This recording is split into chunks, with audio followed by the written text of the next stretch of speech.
नमस्कार, Keshav online classes में आपका स्वागत है। यह केमिस्ट्री का तीसरा लेक्चर है। हम पिछले लेक्चर में यह सीख रहे थे कि जो हमारा अभिक्रिया वेग होता है उसका सूत्र क्या होता है। उसमें हमने यह पढ़ा था कि जो अभिक्रिया का वेग होता है उसका जो फॉर्मूला होता है वह होता है क्रिया कारकों की सांद्रताओं में परिवर्तन बटा समय अंतराल, या उत्पादों की सांद्रताओं में परिवर्तन बटा समय अंतराल। हमने क्रिया कारकों के सामने माइनस लगाया था और उत्पादों के सामने प्लस लगाया था। क्यों? क्योंकि हमें पता है कि जो क्रिया कारक होते हैं वो लगातार घटते जाते हैं, इसलिए उनका वेग भी क्या हो जाएगा बताओ, माइनस। इसलिए वहाँ पे कौन सा चिन्ह लगाते थे, माइनस। साथ ही हमने उत्पाद के आगे प्लस को लगाया था क्योंकि उत्पादों की मात्रा यानी कि उत्पादों की सांद्रता में लगातार वृद्धि होती जाती थी, इसलिए हमने वहाँ पर प्लस लगाया था। फिर हम ये चेक करना चाह रहे थे कि क्या इन दोनों से जो मान आता है वह एक जैसा ही आता है क्या। इसलिए अपन ने एक रिएक्शन लिखी थी, ध्यान से देखना और सीखने की कोशिश करना। हमने एक रिएक्शन लिखी थी कि कोई रिएक्टेंट है जो प्रोडक्ट में बदल रहे हैं। माना t बराबर 0 पर यह 100% था, यानी कि पूरा 100 था, कुछ भी प्रोडक्ट नहीं बना था, यानी कि प्रोडक्ट का मान 0 रहा होगा। देखना t बराबर 1 पर यह कुछ टूट गया होगा, यानी कि कुछ कम हो गया होगा, और मान लेते हैं 90 ही रह गया होगा। यह 10 बढ़ गया होगा, यानी कि जितना यह टूटा उतना ही ये बढ़ गया। ऐसे ही t बराबर 2 पर बताओ ये कितना रह गया होगा, 80 रह गया होगा। और बताओ प्रोडक्ट कितना बन गया होगा, बताओ 10 और बन गया होगा। तो 10 तो पहले वाला और 10 और बनना होगा जो, तो बताओ 10 और 10 कितना हो गया, 20 हो गया।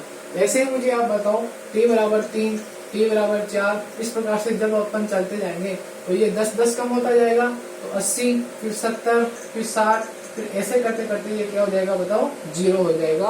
और ऐसे ही ये बढ़ते बढ़ते क्या हो जाएगा, पूरा 100 हो जाएगा। यानी कि हम कहेंगे कि रिएक्शन पूरी हो चुकी है। क्यों? क्योंकि रिएक्टेंट पूरा का पूरा किसमें बदल गया, प्रोडक्ट में बदल गया। तो ये 20, फिर ये 30 हो जाएगा, फिर ये 40, इस प्रकार से ये कितना जाएगा बताओ, 100 हो जाएगा। हम ये चेक करने की कोशिश कर रहे थे कि क्या हम अभिक्रियाओं का जो वेग होता है उसको क्या हम क्रिया कारकों के रूप में आंसर लाएं तब भी बराबर होगा, या उत्पादों के लिए आंसर लाएं तब भी बराबर होगा। ध्यान से देखना, अपन ने फॉर्मूला लिखा था कि जो अभिक्रिया का वेग होगा वह माइनस होगा क्रिया कारकों की सांद्रता, क्रिया कारकों की सांद्रताओं में परिवर्तन बटा समय अंतराल। यानी कि क्रिया कारकों की सांद्रताओं में परिवर्तन क्या, यानी कि माइनस के R2 माइनस R1, यानी कि मानना R1 थी पहले और फिर R2 हो गई, और समय अंतराल क्या ले लेंगे बताओ, T2 माइनस T1। ऐसे ही बताओ अभिक्रिया का वेग किसके द्वारा भी बताया जा सकता है, बताओ अभिक्रिया का वेग प्लस उत्पादों की सांद्रता और बटा समय अंतराल। यानी कि बताओ प्लस लगाएंगे और यहाँ पर क्या लिख देंगे, R की जगह P लिख देंगे, यानी कि P2 माइनस P1 अपॉन में T2 माइनस T1। अब हम ये चेक करना चाह रहे थे पिछले वीडियो में कि क्या इन दोनों से मान समान आते हैं क्या। अगर मान समान आ जाएंगे तो अपन कहेंगे कि ये अपन का जो लिखना है वह सार्थक हो गया। तो ध्यान से देखना, मैं किसी भी एक वैल्यू को उठा करके यहाँ पर आपको चेक करवाता हूँ। ठीक है, अपन ने मान लिया कि T1 अपन का ये वाला है, ठीक है, और T2 अपन का ये वाला है, ठीक है। तो अपन क्या कहेंगे कि जो सीमा होगी वो T1 बराबर 1 सेकेंड और T2 बराबर 3 सेकेंड होगी। ठीक है, इस समय बताओ R1 की वैल्यू कितनी होगी, बताओ R1 की वैल्यू और R2 की वैल्यू क्या क्या होगी, मुझे आप बताइए। R1 की वैल्यू इस समय हो रही होगी 70, और T2 यानी कि जब T2 का मान 3 सेकेंड हो उस समय R2 की वैल्यू R1 की वैल्यू रही होगी यहाँ पर 90 और R2 की वैल्यू रही होगी 70। ठीक है, तो हम इस में अगर इस स्थिति को सेट करना चाहें तो क्या करेंगे बताओ, अभिक्रिया का जो वेग होगा वह R2 माइनस R1 होगा और T2 माइनस T1 होगा। साथ ही यहाँ आगे किसका चिन्ह आ जाएगा बताओ, माइनस का चिन्ह आ जाएगा। तो ध्यान से देखना, ये मैंने माइनस लगाया और R2 और R1 की वैल्यू को रखा। तो बताओ R2 की वैल्यू कितनी है बताओ, 70, और माइनस में R1 की वैल्यू कितनी है बताओ, 90। अच्छा, नीचे T2 का मान कितना है, 3 सेकेंड, माइनस में T1 का मान कितना है बताओ, 1 सेकेंड। तो यहाँ से जो आंसर आएगा वो होगा माइनस, और 70 में से 90 गए तो माइनस के 20, और नीचे 3 में से 1 गया तो 2। तो माइनस माइनस प्लस हो जाएगा और 20/2 कितना हो जाएगा बताओ, 10 हो जाएगा। यानी कि उसका वेग कितना आया बताओ, 10 आया। अच्छा, हम ये चेक करना चाह रहे हैं कि जो R1 से क्रिया कारकों से जो मान आया वही मान क्या उत्पादों से आ सकता है क्या? तो देखो ध्यान से, हमने इसी चीज को यानी कि इसी सीमा को, कौन सी सीमा को, t1 बराबर 1 सेकंड से t2 बराबर 3 सेकंड वाली सीमा को r के सापेक्ष ना लेकर के किसके सापेक्ष लिया बताओ, अब की बार प्रोडक्ट के सापेक्ष लिया। तो मैं यहाँ पर p1 और p2 की वैल्यू अगर आपसे पूछना चाहूँ तो मुझे बताइएगा p1 का मान क्या रहा होगा। p1 यानी कि ये वाली स्थिति और इस वाली स्थिति में p1 का मान 10 रहा होगा। ऐसे ही मुझे आप बताइए कि जो t2 है उस t2 में t का मान अपन ने 3 सेकंड लिया है, इस पर r2 की वैल्यू ये रही होगी जो अपन ने यहाँ पर 70 ली थी। तो बताओ p2 की वैल्यू कितनी हो जाएगी बताओ, 30 हो जाएगी। अब हम इससे भी चेक करना चाहें तो ध्यान से देखना, इससे वेग क्या होगा बताओ, प्लस का चिन्ह माइनस किसमें आता है, r में, जबकि प्लस किसमें आता है, उत्पादों में। तो उत्पाद क्या हो जाएगा, p2 माइनस p1 और अपॉन में t2 माइनस t1। ध्यान से देखिएगा, वेग बराबर में प्लस p2 का मान 30 माइनस p1 का मान 10 और t2 माइनस t1 यानी कि 3 माइनस 1। अब आप बताइए मुझे, 30 में से 10 गए तो 20 और नीचे बचा 2। तो यहाँ से भी बताओ आंसर क्या आया बताओ, 10। यानी कि हम अभिक्रिया का वेग चाहे अभिकारकों की सांद्रता से निकालें चाहे उत्पादों की सांद्रता से निकालें, एक ही मान आता है। हाँ, हालांकि यह सही है कि जो अभिक्रिया का वेग होता है वह किस पर निर्भर करता है बताओ, अभिकारकों की सांद्रता पर। लेकिन हम यहाँ पर क्या निकाल रहे हैं, अभिक्रिया वेग का मान निकाल रहे हैं। क्योंकि क्रिया कारकों में जितनी सांद्रता में कमी होती है उतनी ही अभिकारकों में उत्पादों में सांद्रता में वृद्धि हो जाती है। इसलिए यहाँ पर हमें क्या फैसिलिटी मिल जाती है कि अगर हम अभिक्रिया का वेग निकालना चाहें तो चाहे हम R से भी निकाल सकते हैं और चाहे तो हम P से भी निकाल सकते हैं। ध्यान से देखिएगा, एक चीज और अपन इसमें सीखते हैं। देखो, अभी कुछ नहीं लिखना, जब मैं आपको कहूंगा लिखने के लिए तब आप लिख लीजिएगा। देखो ध्यान से, अभी हमने ये देखा कि जैसे ही अभिक्रिया स्टार्ट होती है यानी कि जैसे ही अपना टाइम चलना स्टार्ट होता है वैसे ही R का मान लगातार कम होता जाता है और प्रोडक्ट का मान लगातार बढ़ता जाता है। यानी कि अगर इस चीज को हम ग्राफिकली डिनोट करना चाहें तो कैसे कर सकते हैं, ध्यान से देखिएगा। देखो, मैंने लिखा कि अगर हम क्रिया कारकों के लिए अगर ग्राफ देखें समय के सापेक्ष, तो बताइए आप मुझे कि समय के सापेक्ष क्रिया कारकों की जो सांद्रता होती है उस यानी कि जो मात्रा होती है उसमें क्या होता जाएगा, लगातार कम होता जाएगा वो अभिकारक, और उत्पाद लगातार क्या होता जाएगा, बढ़ता जाएगा। तो ध्यान से देखना, इसका मैं ग्राफ बना रहा हूँ R का। ध्यान से देखना, ये हमारे टाइम x अक्ष पर मैंने टाइम लिया और y अक्ष पर मैंने R लिया यानी कि रिएक्टेंट। तो मुझे बताइए जब t बराबर 0 रहा होगा तो R कुछ बहुत अधिकतम रहा होगा, और जब अभिक्रिया लगभग समाप्त हो गई होगी तो R का मान लगभग 0 हो गया होगा। तो मुझे आप बताइए कि जब t बराबर 0 था या अभिक्रिया स्टार्ट नहीं हुई थी तो R का मान हाईएस्ट था, और धीरे धीरे जैसे जैसे समय बढ़ता गया बताओ R का मान भी क्या होता गया, कम होता गया, और इस प्रकार का हमें ग्राफ प्राप्त हो गया। बताओ, इस ग्राफ से भी हमें यही जानकारी मिल रही है कि जैसे जैसे समय बढ़ रहा है R का मान लगातार घट रहा है, यानी कि अभिक्रिया में R का मान लगातार घटता जाता है। और यही चीज अगर हम P के लिए बनाए तो ध्यान से देखना, सेम जस्ट ऐसा का ऐसा आ जाएगा कि ये T और इधर P। यानी कि जब t बराबर 0 था उस समय p का कुछ वैल्यू नहीं थी, यानी कि वो लगभग क्या रहा होगा बताओ, 0 रहा होगा। और जैसे जैसे t चलता गया वैसे वैसे p का मान भी बढ़ता गया। और बताओ ये ग्राफ कैसा प्राप्त आया, कुछ इस प्रकार से प्राप्त आया। यानी कि जैसे जैसे अभिक्रिया आगे बढ़ती जाती है प्रोडक्ट का निर्माण होता जाता है और प्रोडक्ट की वैल्यू भी बढ़ती जाती है, और जैसे जैसे अभिक्रिया आगे जाती है R का मान लगातार कम होता जाता है और लास्ट में जाकर के वो खत्म हो जाता है। यानी कि हम लिख सकते हैं कि जब अभिक्रिया स्टार्ट होती है तब R का मान अधिकतम, और जब अभिक्रिया स्टार्ट होती है तब R का मान अधिकतम, जबकि प्रोडक्ट का मान बहुत ही कम होता है। और धीरे धीरे जैसे अभिक्रिया चलती जाती है R का मान कम होता जाता है जबकि प्रोडक्ट का मान बढ़ता जाता है, और लास्ट में जाकर के T यानी कि जब अभिक्रिया समाप्त होने वाली होती है तब आर का मान बहुत ही कम हो जाता है और प्रोडक्ट का मान हाईएस्ट हो जाता है। तो ध्यान से देखना, हम इस अभिक्रिया वेग को लिखने जा रहे हैं। अच्छा, अपन ने ये जान लिया कि जो अभिक्रिया वेग होता है उसका सूत्र क्या होता है, इसमें आपको कोई प्रॉब्लम नहीं होगी। बताओ क्या होता है अभिक्रिया वेग का सूत्र? या तो क्रिया कारकों की सांद्रता में परिवर्तन बटा समय, या फिर उत्पादों की सांद्रताओं में परिवर्तन बटा समय। अब आपको ये बहुत अच्छी आसानी से समझ में आ गया होगा कि प्लस कहाँ लगाते हैं और माइनस कहाँ लगाते हैं। बताओ प्लस कहाँ लगाएंगे? यहाँ ग्राफ से भी आपको पता चल रहा है कि जिसका मान लगातार बढ़ रहा होगा उसमें प्लस आएगा और जिसमें लगातार मान घट रहा होगा उसमें माइनस आएगा। तो लगातार किसका मान घट रहा है? बताओ माइनस आर का। तो आर में ही क्या आया? यहाँ पर माइनस आया। और लगातार किसका मान बढ़ रहा है? प्रोडक्ट का, इसलिए प्लस किसमें आया? बताओ प्रोडक्ट में आया। यह जानकारी आपको अच्छे से समझ में आ गई होगी। अब अपन अभिक्रिया वेग के बारे में कुछ लिखना चाहते हैं, ताकि उसकी परिभाषा, उसका जो मान अपन के पास आया वो चीजें अपन सब लिखना चाहेंगे। ठीक है, अब आप लिखना स्टार्ट कीजिएगा। देखो ध्यान से,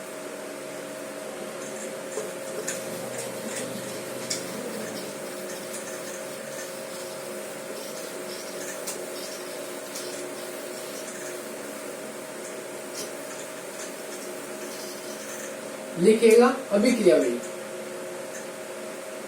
यहाँ से हमारा चैप्टर स्टार्ट होता है और यहाँ से ही मेन टॉपिक स्टार्ट होने लगते हैं। ध्यान से देखना, अभिक्रिया वेग। अभिक्रिया वेग का मतलब क्या होता है, इसके बारे में हम जानकारी प्राप्त करेंगे। देखना, हम जब अभिक्रिया स्टार्ट करते हैं तो मैंने अभी आपको बताया कि लगातार अभिकारकों की सांद्रताओं में कमी होती जाती है और यही चीजें अपन इसमें लिखेंगे।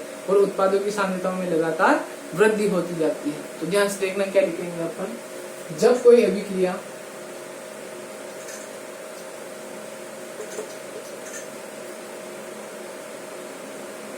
प्रारंभ होती है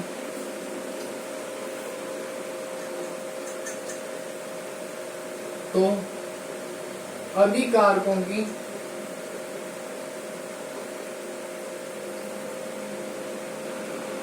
सांद्रता अधिकतम होती है,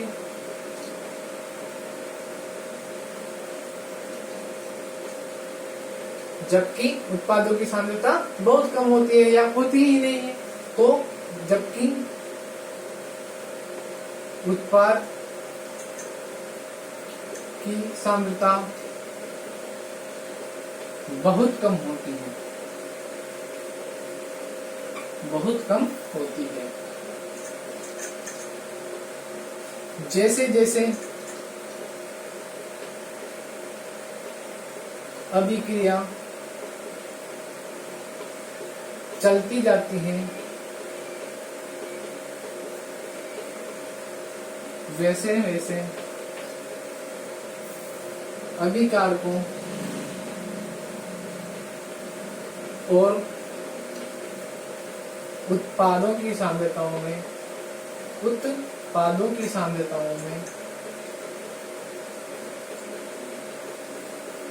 निम्न ग्राफों के अनुसार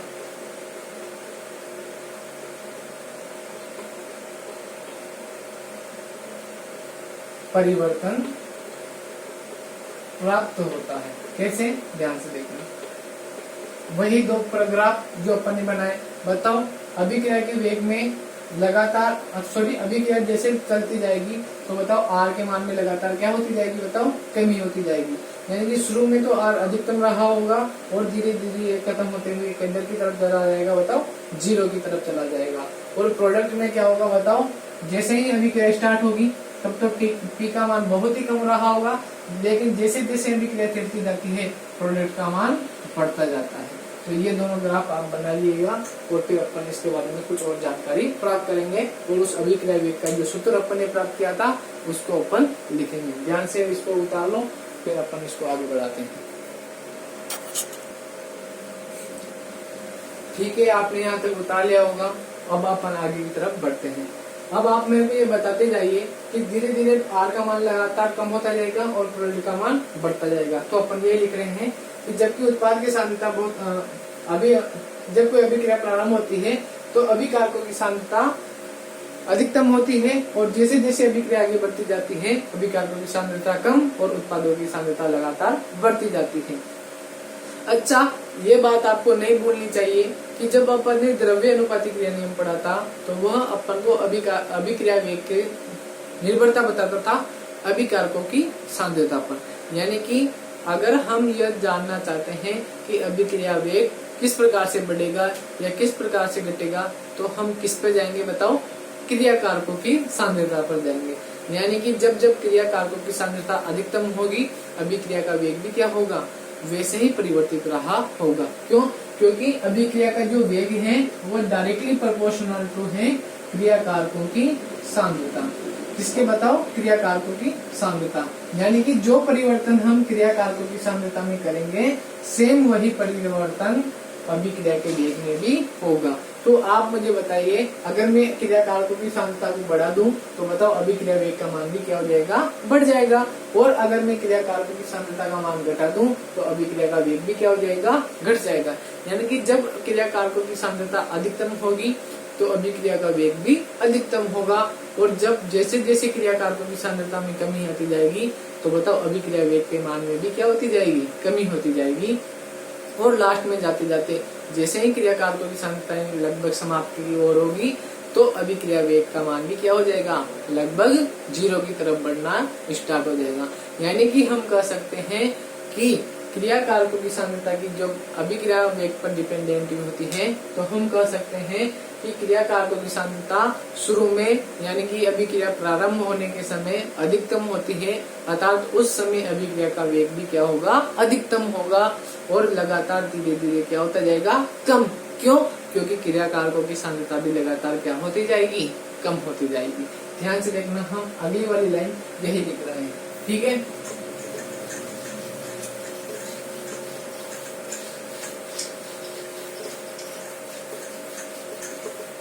देखिएगा कैसे लिखेंगे। ये अपन ने लिख लिया था कि जैसे जैसे कम होता जाएगा, टाइम बढ़ता जाएगा, वैसे वैसे आर का मान कम होता जाएगा और उत्पाद बढ़ता जाएगा। अब अगली लाइन में देखिए क्या हम लिखेंगे। हम लिखेंगे कि जो द्रव्य अनुपाती क्रिया नियम के अनुसार, द्रव्य अनुपाती क्रिया नियम के अनुसार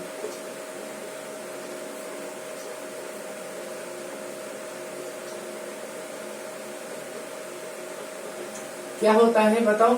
जो अभिक्रिया का वेग होता है वह डायरेक्टली प्रोपोर्शनल टू होता है अभिकारकों की या क्रिया कारकों की सांद्रता। अभिकारकों की सांद्रता।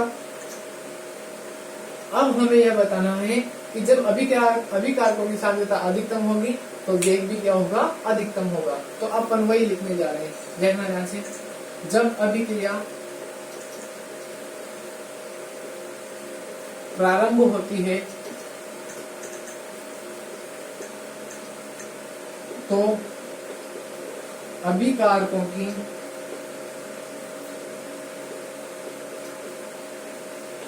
सांद्रता भी अधिकतम होती है। क्या होती है? सांद्रता भी अधिकतम होती है। तो बताओ, अगर सांद्रता अधिक होगी तो बताओ अभिक्रिया का वेग भी क्या होगा? अधिकतम होगा। तो वही अपन लाइन लिख रहे हैं। तो अभिकारकों की सांद्रता अधिकतम होगी, इसलिए अभिक्रिया वेग का मान भी क्या होगा? अभिक्रिया वेग का मान भी अधिकतम होगा। ठीक है। तो बताओ, जैसे जैसे अभिक्रिया, तो अपन इसको ऐसे लिखते हैं, तथा समय के साथ लगातार अभिकारकों की या क्रिया कारकों की सांद्रता में कमी आती है, अतः अभिक्रिया वेग का मान भी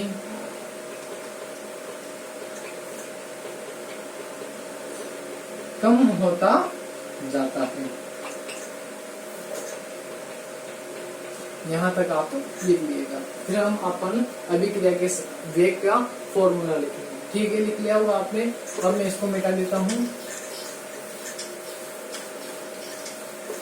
देखिए अपन ने क्या पढ़ा था कि जो अपन अभिक्रिया वेग का आंतरिक मान ज्ञात करना चाहते हैं वो हम उत्पादों से भी ज्ञात कर सकते हैं और क्रियाकारकों से भी ज्ञात कर सकते हैं। इसलिए मैं अभिक्रिया वेग का सूत्र लिख सकता हूँ। अभिक्रिया का वेग बराबर, देखना ध्यान से, क्रियाकारकों की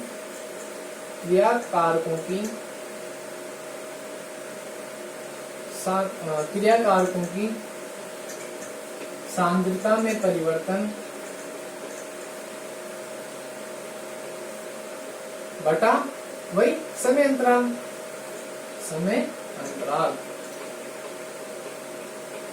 वैसे ही बताओ, लेकिन यहाँ पर क्या लगेगा बताओ, माइनस, जबकि यहाँ पर क्या लगेगा, प्लस। कब? माइनस तो लगेगा क्रियाकारकों के समय और प्लस लगेगा उत्पादों के समय। तो प्लस में आएगा उत्पादों की सांद्रता में परिवर्तन,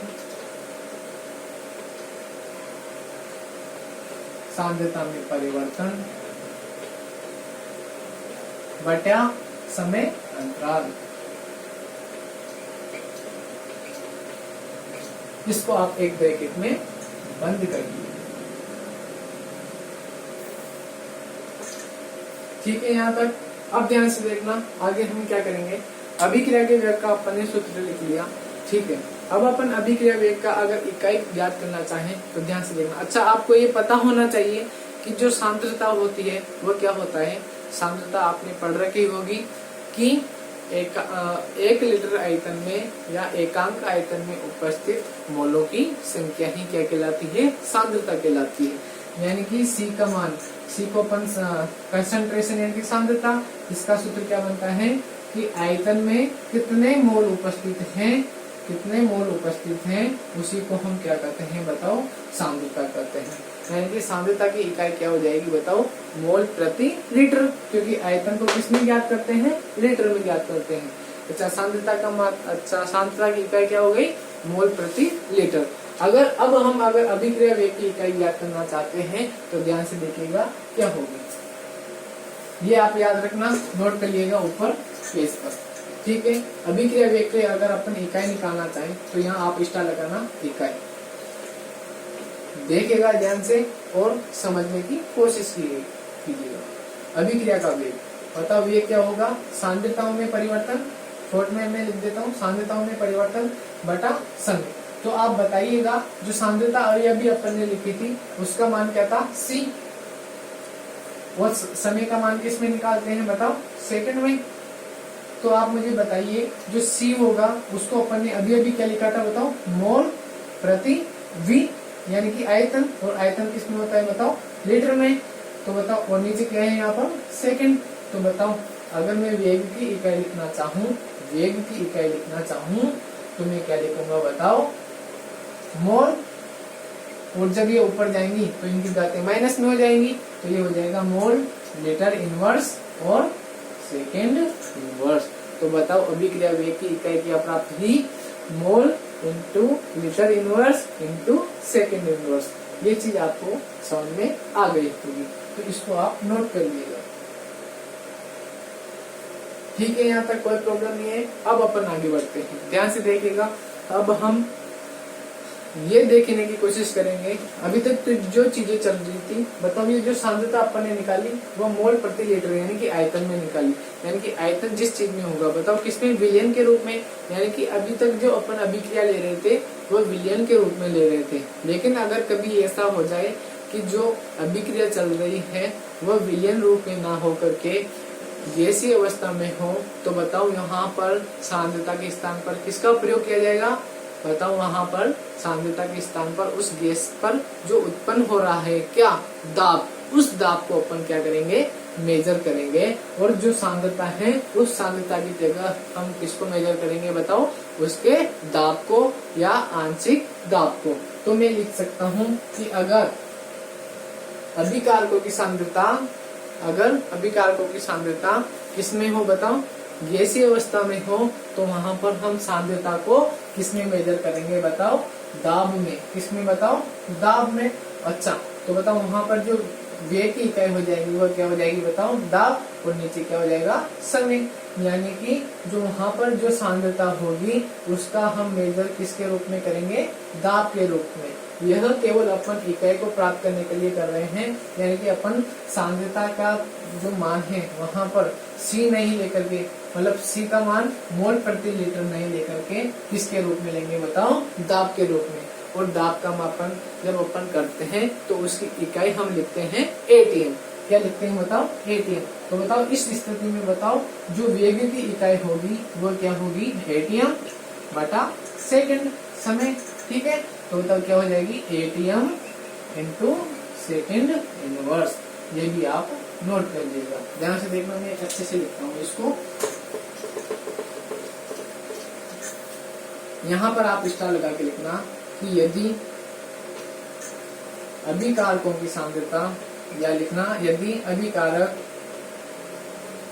गैसीय अवस्था में हो, अच्छे से आ जा रहा है समझ में, कि यदि अभिकारक गैसीय अवस्था के रूप में हो तो उनकी सांद्रताओं का मापन हम दाब के रूप में करते हैं।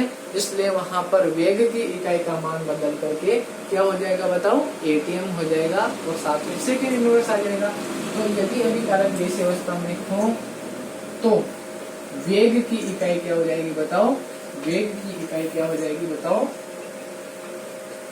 ATM इंटू सेकेंड इनवर्स होती है। यहाँ तक आप नोट कर लीजिएगा।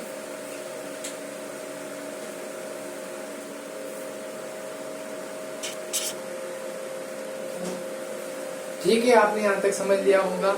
अब हमने चलो एक बार इसका रिवीजन कर लेते हैं, फिर आगे की ओर बढ़ते हैं। अपन ने अभिक्रिया वेग के बारे में पढ़ा, फिर हमने पढ़ा कि अभिक्रिया वेग किस पर निर्भर करेगा बताओ, क्रियाकार की सांद्रता पर ही निर्भर करेगा, लेकिन उसका मान हम चाहे इससे भी निकालें चाहे इससे निकालें एक में प्राप्त होता है। फिर हमने पढ़ा कि जो वेग की इकाई होती है वो क्या होती है, वेग की इकाई क्या है बताओ, मोल, लीटर इनवर्स और सेकेंड इनवर्स। यदि अभिकारकों की सांद्रता गैसीय अवस्था के रूप में हो तो फिर बताओ वेग की इकाई क्या हो जाएगी, ATM सेकेंड इनवर्स हो जाएगी। क्यों, क्योंकि जो मोल प्रति लीटर है वो किस में बदल जाएगा बताओ, दाब में। तो बताओ दाब का मात्रा क्या होता है बताओ, ATM होता है। ठीक है, अब अपन आगे बढ़ते हैं, देखना ध्यान से। जैसे हमने ये पढ़ा था कि अभिक्रियाएं कितने प्रकार की होती है वेगों के आधार पर बताओ, 3। वैसे ही हम पढ़ेंगे कि जो वेग होते हैं अभिक्रिया के वेग, क्यों, क्योंकि ध्यान से देखना वेगों का वर्गीकरण क्यों किया गया ये भी हमें पता होना चाहिए। वेगों का वर्गीकरण इसलिए किया गया क्योंकि जो अभिकारकों की सांद्रता है वह लगातार परिवर्तित होती रहती है। इसलिए बताओ लगातार जब अभिक्रिया चलती रहेगी तो बताओ अभिक्रिया वेग भी क्या होता जाएगा, बदलता जाएगा। यानी कि हर क्षण अभिक्रिया का वेग में क्या आता जाएगा, परिवर्तन आता जाएगा। इसलिए हमें वेगों का वर्गीकरण करना पड़ा, और इस प्रकार से वेगों का वर्गीकरण 3 प्रकारों से किया गया, औसत वेग, तात्क्षणिक वेग और प्रारंभिक वेग। मैं आपको याद दिला दूं, इस प्रकार के वेगों का नाम आपने 11th क्लास में फिजिक्स में भी पढ़ा होगा, जहाँ पर आपने वेक्टर वाला पार्ट या फिर मोशन ऑफ लॉ पढ़ा होगा। ध्यान से देखना, यहाँ पर भी सेम वही चीजें हैं, और वापस से रिवीजन के तौर पर आप सीखने की कोशिश करना। ध्यान से देखिए, वेग, अभिक्रिया का वेग, ये टॉपिक खत्म हो चुका है। अब अगला टॉपिक चलेगा।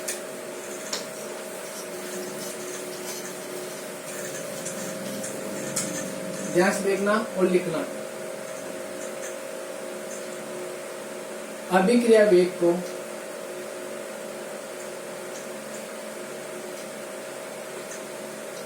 या ऐसे लिखना, अभिक्रिया वेग 3 प्रकार के होते हैं।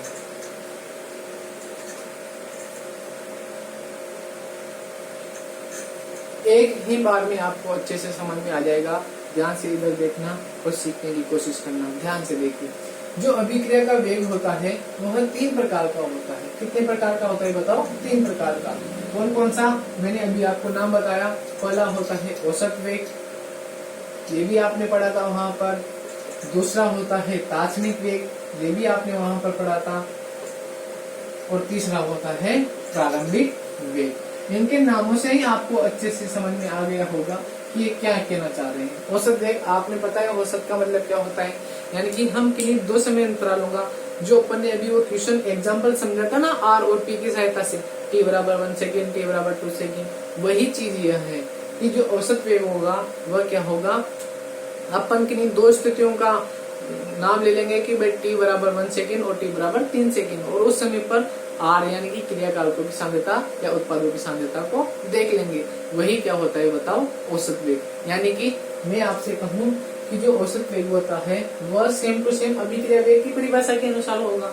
यानी कि अभिक्रिया वेग की परिभाषा हमने क्या लिखी थी कि उत्पादों की सांद्रताओं में परिवर्तन बटा समय अंतराल। क्योंकि यहाँ में अपन वो दो स्थितियां लेंगे, इसलिए इसका सेम टू सेम जो रिजल्ट आएगा या सेम जो इसका सूत्र बनेगा वह किसकी तरह बनेगा बताओ, अभिक्रिया वेग की तरह बनेगा। यानी कि मैं औसत वेग को लिख सकता हूँ। अच्छा, औसत वेग को क्या लिखते हैं, आर, और औसत को क्या कहते हैं इंग्लिश में, एवरेज। तो मैंने इसके पैरों पर क्या लगा दिया, एवरेज। यानी कि आर एवरेज का अगर मैं मान लिखना चाहूँ तो वह क्या होगा, उत्पाद क्रियाकारकों की सांद्रता में परिवर्तन। और बताओ क्रियाकारकों को हम किससे प्रदर्शित करते हैं, आर से, और परिवर्तन को डेल्टा से। यानी कि मैं आर एवरेज का मान लिख सकता हूँ डेल्टा आर, और समय अंतराल को मैं लिख सकता हूँ डेल्टा टी, और साथ में ही आगे मैं लगा सकता हूँ माइनस। गौर करिएगा, आपने जब फिजिक्स में ये चीजें पढ़ी थी तो वहां पे पढ़ी थी कि जो आर एवरेज होता है वो minus delta x upon delta T होता है। क्योंकि यहाँ पर एक्स दूरी तो नहीं आ रही, क्या है यहाँ पर, किसमें परिवर्तन हो रहा है बताओ, दूरी में परिवर्तन नहीं होकर के यहाँ पर किसमें परिवर्तन हो रहा है बताओ, क्रियाकारकों या उत्पादों की सांद्रता में परिवर्तन हो रहा है। इसलिए हम आर एवरेज का मान क्या लिखेंगे बताओ, minus delta R upon delta T, या फिर उत्पादों के रूप में भी लिख सकते हैं। बताओ क्या लिखेंगे उत्पादों के रूप में, कि delta P upon delta T. यहाँ पर माइनस था तो यहाँ पर क्या लिख सकते हैं बताओ, प्लस। इस प्रकार से यह फॉर्मूला किसका बन जाएगा बताओ, औसत वेग का। बताओ औसत वेग का फॉर्मूला क्या बनेगा, वही जो अभिक्रिया वेग की परिभाषा थी, क्या, कि अभिकारकों की सांद्रताओं में परिवर्तन और समय अंतराल का जो अनुपात होता है वही अभिक्रिया वेग कहलाता है। सेम यही चीज आपको परीक्षा में लिखनी है, क्या, कि सांद्रताओं में जो परिवर्तन होता है उसमें अगर हम समय का भाग दे दें, यानी कि सांद्रताओं का परिवर्तन और जो समय अंतराल का परिवर्तन होता है उन दोनों का अगर मैं अनुपात निकालूं तो वही चीज क्या कहलाएगी बताओ, आर एवरेज कहलाएगी। यानी कि औसत वेग का मान क्या होता है, या तो minus delta R upon delta T होता है या plus delta T upon delta T होता है। यह वही तो चीज है जो अपन ने अभिक्रिया वेग में लिखी थी, क्या, माइनस क्रियाकारकों की सांद्रताओं में परिवर्तन बटा समय अंतराल। बस मैंने यहाँ पर प्रतीकों के रूप में लिख दिया। ऐसे ही बताओ, यहाँ पर अपन ने क्या लिखा था कि प्लस उत्पादों की सांद्रताओं में परिवर्तन बटा समय अंतराल। बस यहाँ पर प्रतीक के रूप में लिख दिया कि plus delta P upon delta T. ये तो अपन का औसत वेग था। ध्यान से देखना, अपन तात्क्षणिक वेग के बारे में भी यहीं पे चर्चा कर लेते हैं। आपने जब 11th क्लास में पढ़ा था कि जो आर एवरेज होता है, ध्यान से देखना, कि जो आर एवरेज होता है वह होता है minus delta x upon delta T. तब आप तात्क्षणिक कैसे ज्ञात करते थे, तात्क्षणिक शब्द का मतलब ही आपको समझ में आ रहा होगा, तात्क्षणिक यानी कि किसी निश्चित क्षण पर। अगर मैं बताओ औसत वेग तो किन्हीं दो स्थितियों के मध्य का होता है। ध्यान से देखना, एक चीज और मैं आपको समझा रहा हूँ, ये ग्राफ, ये अभिक्रिया वालों का आया था, सॉरी अभिकारकों वालों का आया था। तो बताओ इधर तो टी आ रहा था और इधर आर आ रहा था। ध्यान से देखना, मान लेता हूँ मैं T1 यहाँ पर मान लेता हूँ, तो इस समय T1 पर बताओ R1 का वैल्यू क्या रहा होगा, ये रहा होगा। ऐसे मुझे बताओ अगर मैं T2 यहाँ पर मान लूँ तो बताओ R2 की वैल्यू क्या रही होगी, यह रही होगी। तो बताओ यह एक निश्चित समय अंतराल हुआ नहीं हुआ, बताओ हुआ, यानी कि t बराबर 1 सेकेंड या फिर T2 बराबर 3 सेकेंड। लेकिन अगर मैं किसी निश्चित क्षण, किसी एक निश्चित पॉइंट पर अगर किसी अभिक्रिया के वेग का मान निकालना चाहूँ तो बताओ वो क्या होगा। बताओ इस अभिक्रिया वेग से तो मैं औसत वेग से तो मैं निकाल ही नहीं पाऊंगा। क्यों, क्योंकि वह तो दो अंतरालों के बीच का अपन को औसत वेग निकाल कर देता है, यानी कि रिजल्ट निकाल कर देता है। औसत वेग यह हमें कभी नहीं बताता कि इस क्षण पर इस अभिक्रिया का वेग क्या रहा होगा। औसत तो क्या बताता है कि इस समय अंतराल में उसकी जो औसत वेग रहा होगा वह इतना रहा होगा।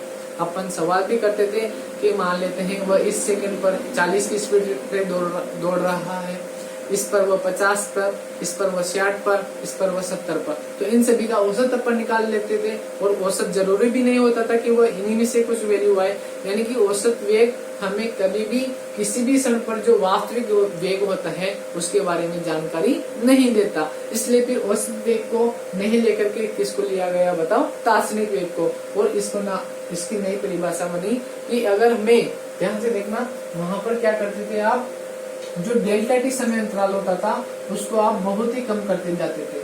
यानी कि यह जो गैप है उसको अगर आप पर धीरे धीरे घटाते जाए, धीरे धीरे घटाते जाए, धीरे धीरे घटाते जाए, तो बताओ यह एक 30 सेकेंड ही बचेगा और उस पर अपन अभिक्रिया का वेग निकालेंगे और वह अभिक्रिया का वेग ही हमारे क्या कहलाता है बताओ, तात्क्षणिक वेग कहलाता है। तो आपने 11th क्लास में भी पढ़ा होगा कि हम क्या करते थे कि जो डेल्टा टी होता था, यानी कि ये जो अंतराल होता था उसको बहुत ही कम यानी कि इस डेल्टा टी को हम किसकी तरफ बढ़ाना स्टार्ट कर देते थे बताओ, 0 की ओर। और हम इसको कहते थे गणितीय रूप में कि delta T is tend to 0, यानी कि डेल्टा टी जो अंतराल है उस अंतराल का मान क्या होता जा रहा है, 0 होता जा रहा है। यानी कि वो अंतराल किसकी ओर अग्रसर हो रहा है बताओ, 0 की ओर अग्रसर हो रहा है। इसलिए यह डेल्टा टी किसमें बदल जाता था बताओ, dt में बदल जाता था। और हम r एवरेज को किसका नाम दे देते थे बताओ, तात्क्षणिक, यानी कि r इंस्टेंटेनियस। बताओ r int का मान क्या हो जाएगा बताओ, माइनस तो माइनस रहेगा लेकिन डेल्टा किसमें बदल जाएगा बताओ, d में बदल जाएगा। तो वहां पर जो सूत्र बन जाता था वो क्या बन जाता था बताओ, माइनस dx/dt। तो सेम टू सेम यहाँ पर भी वही चीज होगी, क्या होगी बताओ, यहाँ पर r आ रहा है इसलिए डेल्टा टी जैसे ही हम टेंड टू 0 करेंगे तो बताओ डेल्टा x की जगह कौन बदल जाएगा बताओ, डेल्टा r बदल जाएगा। यानी कि r एवरेज का मान, सॉरी r तात्क्षणिक का मान क्या हो जाएगा बताओ, r तात्क्षणिक का मान हो जाएगा माइनस dr/dt। वैसे ही बताओ इसका मान क्या हो जाएगा बताओ, प्लस में dp/dt। यानी कि जब delta T is tend to 0 होता है, यानी कि डेल्टा टी जब 0 की ओर अग्रसर होता है तो डेल्टा किसमें बदल जाता है बताओ, d में बदल जाता है, जिसे हम अवकलन भी कहते हैं। तो मैंने अपन यही परिभाषा लिखेंगे कि किसी निश्चित क्षण पर अभिक्रिया का जो वेग ज्ञात किया जाता है वही तात्क्षणिक वेग कहलाता है। और उसको हम किस प्रकार से उसका सूत्र लिखते हैं, यही सूत्र आर एवरेज से निकालेंगे। हम कैसे निकालेंगे कि जब डेल्टा टी टेंड टू 0 होगा, यानी डेल्टा टी जब 0 की ओर अग्रसर होगा तो डेल्टा टी किसमें बदल जाएगा बताओ, dt में, और r int का मान प्राप्त हो जाएगा माइनस dr/dt। यही चीज अपन लिखने जा रहे हैं, ध्यान से देखना।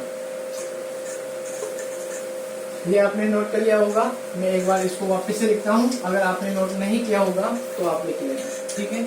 अच्छा, अपन ने अभी लिखा नहीं, औसत वेग समझा, तात्क्षणिक वेग समझा, प्रारंभिक वेग को भी अभी अपन सीख लेंगे। ध्यान से देखना, सबसे पहले अपन यहाँ तक आपने लिख लिया होगा कि वेगों को 3 भागों में बांटा गया है। अब अपन लिखेंगे औसत वेग। तो पहला हेडिंग डालो बताओ, औसत वेग। इसमें हम लिखेंगे कि किसी अभिक्रिया में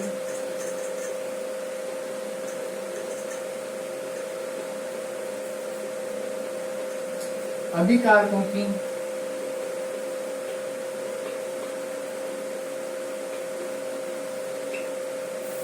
या बताओ उत्पादों की सांद्रता व समय, उत्पादों की सांद्रताओं में परिवर्तन व बताओ किसका अनुपात, समय अंतराल का अनुपात भी क्या कहलाता है बताओ, औसत वेग कहलाता है। तो अपन ने लिखा कि किसी अभिक्रिया में अभिकारकों की या उत्पादों की सांद्रता में परिवर्तन तथा समय अंतराल का अनुपात ही क्या कहलाएगा बताओ, अभिक्रिया वेग कहलाएगा। ये देखो कुछ छोटी छोटी बातें हैं, कुछ परिभाषाएं हैं जो हमें लिखनी ही पड़ती है। इन्हीं से चैप्टर का बेस तैयार होता है। जो सीखने की जो चीजें होंगी वो अभी आएगी, डेरिवेशन अभी आएंगे और उनको आप अच्छे से समझना। ये चीजें हैं जो उन डेरिवेशनों का बेस तैयार करते हैं। अगर आपको यही पता नहीं होगा औसत वेग क्या होता है, अभिक्रिया वेग क्या होता है, तो आप उन डेरिवेशनों को अच्छे से नहीं कर पाएंगे। इसलिए आप इनको हल्के में मत लेना और अच्छे से सीखने की कोशिश करना। किसी अभिक्रिया में अभिकारकों की या उत्पादों की सांद्रता में परिवर्तन तथा समय अंतराल का अनुपात ही अभिक्रिया वेग तथा समय अंतराल का अनुपात ही औसत वेग कहलाता है। औसत वेग कहलाता है। इसको अपन कैसे निर्धारित करेंगे, ध्यान से देखना। अतः औसत वेग, अच्छा ये जो थ्योरी होती है वो अपन अपनी मर्जी से बना सकते हैं। कभी भी कोई भी जो शब्द होता है वो उल्टा या कुछ भी हो सकता है, वो बस उसका जो भावार्थ है, उसकी जो लैंग्वेज है वह सही होनी चाहिए। वो जो अर्थ बता रहा है वो एकदम करेक्ट होना चाहिए। अतः औसत वेग बराबर क्या हो जाएगा, बताओ क्या बताएगा मेरे, माइनस, और वह कब आता है जब delta R upon delta T हो, जबकि प्लस कब आता है जब delta P upon delta T हो। ये आप नोट कर लीजिएगा। अच्छा मैं एक चीज और आपको बता दूं, आर और पी है क्या, मतलब डेल्टा आर और डेल्टा पी है क्या, सांद्रताओं में परिवर्तन ही तो है, क्रियाकार का है या उत्पादों का, लेकिन सांद्रताओं का परिवर्तन ही तो है। तो अपन इसको ऐसे भी तो लिख सकते हैं कि जो औसत वेग होता है आर एवरेज, उसको हम ऐसे भी तो लिख सकते हैं कि माइनस भी हो सकता है और प्लस भी हो सकता है। माइनस कब होगा जब डेल्टा आर होगा और प्लस होगा कब जब डेल्टा टी होगा। और अपन इस दोनों को मिलाकर लिखें तो हम लिख सकते हैं कि delta C upon delta T. सांद्रताओं में परिवर्तन अगर माइनस लिया जाएगा तो वो आर को बताएगा, और सांद्रताओं में परिवर्तन प्लस लिया जाएगा तो वह डेल्टा पी को बताएगा। अतः हम आर एवरेज का मान यह भी लिख सकते हैं। इसको आप नोट कर लेना, ठीक है।